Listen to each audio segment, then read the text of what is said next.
Lytudiep greets dear friends.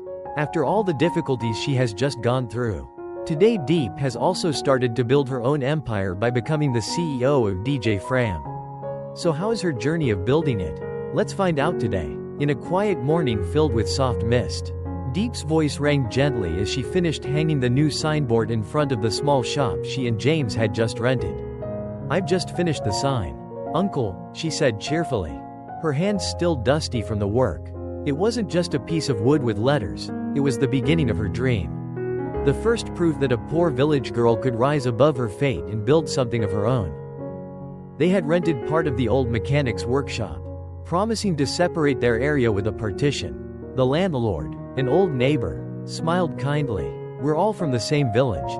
No need for papers, just pay every 6 months." Diep placed 5 million dong into his calloused hands, her palms trembling, not from fear, but from the weight of her hopes. The next day, James took her to visit the land that would supply their new company, a vast orchard of pomelo and pineapples stretching as far as the eye could see.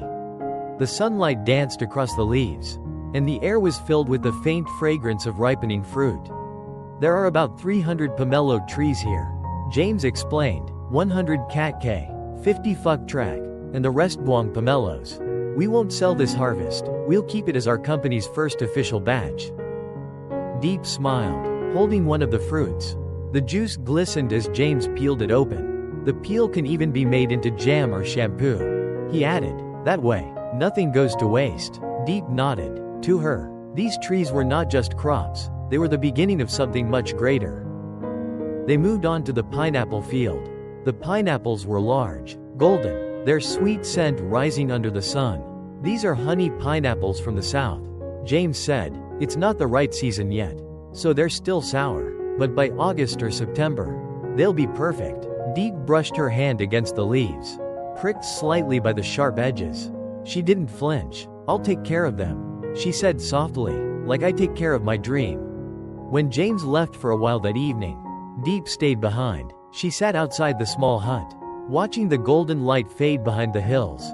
Don, the little dog, curled up by her feet. In that quiet moment, she felt the mix of fear and excitement that comes before something beautiful begins. That night, her father came home unexpectedly. He had worked abroad for years. "So, how's life, Diep?"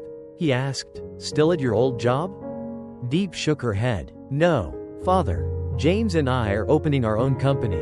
I want to try, just once, to live for my own dream." Her father frowned slightly. "I agreed to you marrying James, even though he's been married before. But taking in that adopted girl, I don't agree. You'll have to choose, Diep, either James and that child, or your company."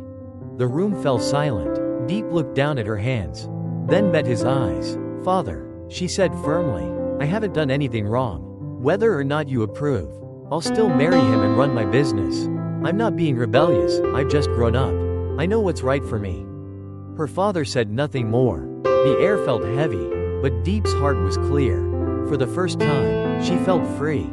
The next day, the house was filled with laughter and the smell of grilled food. Diep and James were preparing for their grand opening. The new company sign gleamed proudly at the crossroads where farmers often passed after their harvests. "It's a perfect spot," James said. "We can buy fruit directly from them as they pass by." When Diep's mother arrived, she smiled warmly. "Do you have enough money to start?" "Yes, mother," Diep said. "If we ever need more, we'll tell you." Her mother nodded. "Good, then let me know when you open, I'll come see." That evening, the family gathered around a simple dinner table. The room was full of light and laughter. NHI sat beside Diep, her small hands folded neatly in her lap. "Congratulations, my children," her mother said, raising a glass. "May your company succeed." Diep looked at James, her eyes glowing with quiet determination. "We will," she said softly, "because we won't give up." Outside, the night breeze carried the fragrance of pomelo blossoms through the open door. The stars shimmered above the quiet village, and somewhere in the distance, a new dream had just begun to take root, a dream born from courage, love, and the unshakable belief that no fate is final.